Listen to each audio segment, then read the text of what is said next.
opportunistically occupies land because the government isn't watching or because the state collapsed. That's not seen as a lawful origin. It's just tolerated occupation, not possession under a claim of right. Okay, that's clear. What's the third reason? The third one is really interesting. The state itself lacked the capacity to challenge the possession. Think about the post-1991 period in Somalia. The state institutions often simply weren't functional enough to manage properties or evict illegal occupants. And according to civil law principles, if the actual owner in this case, the state can't reasonably assert its rights, then the clock for prescription for adverse possession, it doesn't even start running. Ah, so if the owner can't fight back, the countdown doesn't begin. Precisely. Fourth reason. Comparative law supports this. The legal system Somalia's civil code is based on Italian law, and its roots in Roman law. They explicitly exclude public property from being acquired this way. Roman jus capio, the ancient origin of these ideas. It specifically said you couldn't acquire public things, res publicae, through long use. That principle carried through. So this isn't some unique Somali rule, it's part of a wider legal tradition. Exactly. And the fifth reason is about public policy, allowing public land to just become private through informal occupation. That would create chaos for public planning. It undermines legal certainty and the state's duty to manage communal assets for everyone's benefit. Prescription law wasn't designed to override the state's ownership of public resources. Okay, that makes sense. It's not just about what individuals can't claim, but also about what the government can do with its land, right? What does Yaparo say about the state's authority here? Yes, that's the other side of the coin. Yabro emphasizes that public land is held in trust by the state for the benefit of the whole community. It's considered inalienable, meaning it can't be sold or given away unless there's specific legal authority, a statute, allowing the state to dispose of it. So what this means for someone occupying public land without title is, well, if the government tells them to leave, they have no legal right to demand who gets the land next. That decision is up to the state. It's a sovereign prerogative. So the government decides what happens to it. Yes.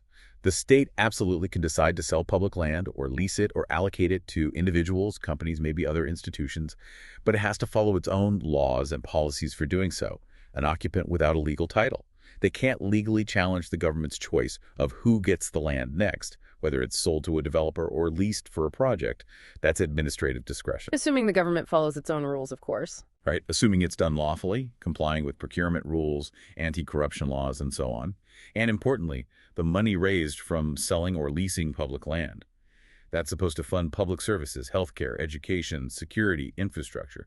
This isn't unusual. It's standard in many civil law systems. Just possessing public land doesn't give you ownership rights, and the government's decisions on disposal are checked internally for legality, not by the claims of informal occupants. So the practical takeaway for Somalia is pretty stark then. It is. Even decades of occupying public land doesn't grant you ownership under Article 757 or 775. If the government lawfully decides to evict you and dispose of the land, they don't legally have to tell you who the new owner is or justify the new purpose to you, the former occupant. That's incredibly clear. Now, Yabaro doesn't just stop at the black letter law, does he? He brings in broader legal theories, philosophy almost. Why go that extra layer deep? It really strengthens the argument, showing how the conclusions align with different ways of thinking about law and justice. It adds real depth. For instance, he looks at it through the lens of legal positivism. That's basically the idea that law is what the rules say it is. Since no Somali statute explicitly allows acquiring state land this way, the right simply doesn't exist. Simple as that, from a positivist view. Okay, it's straightforward. Then there's natural law. This appeals more to morality and inherent justice.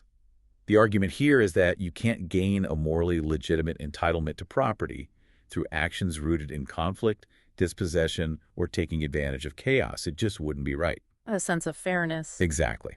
He also considers utilitarianism thinking about the greatest good for the greatest number. Yabaro argues that recognizing these kinds of informal claims on public or conflict-affected land would actually cause more harm than good. It could destabilize governance, maybe even encourage future land grabs. The overall negative consequences would outweigh any benefit to the individual claimants. So it's about the societal impact. Precisely. Then he connects back to Roman law, reminding us that jus capito, that ancient foundation, specifically excluded public property. It's a long-standing principle. He also touches on historical jurisprudence, looking at traditional Somali norms, these Azer. He suggests that these customary laws often support the right of displaced people to return, and they don't typically view public or communal land as something individuals can just take over permanently. So even local customs might align with this interpretation. Potentially, yes. And finally, he brings in legal realism and critical legal studies. These theories push us to look at how law works in the real world, especially concerning power dynamics. Yarborough argues that validating claims based on possession during conflict or state collapse would essentially reward those who perhaps had more power or were more opportunistic during times of chaos. It would entrench inequality, not promote justice. So prescription shouldn't be used to legitimize outcomes born from institutional failure. Wow.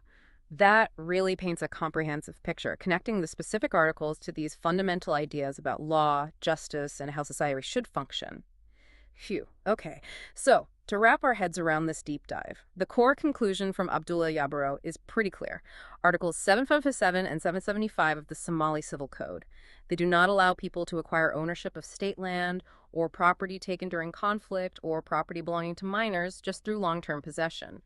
While the idea of adverse possession is often about creating certainty, Yarborough shows it has strict prerequisites. The possession has to start lawfully, and the actual owner needs to have been legally capable of challenging it. That's the crux of it. And to reiterate for you listening, even being on public land in Somalia for 30 years or more doesn't automatically make it yours under these laws. If ownership is going to be regularized or property returned, it needs to happen through formal legal processes, legislation, specific government programs, or court decisions, not just by citing long-term informal use. This aligns with Somali law and, frankly, with global legal standards. It really makes you think, doesn't it? This whole exploration, guided by Yabaro's analysis of Somali land rights, it makes you wonder, how many other legal systems out there are wrestling with similar problems? Balancing history, conflict, the rights of the displaced against the idea of public or communal property, especially when things are constantly changing. What other complex legal areas might have these kinds of surprising limits or nuances that most of us just never consider? Something to ponder.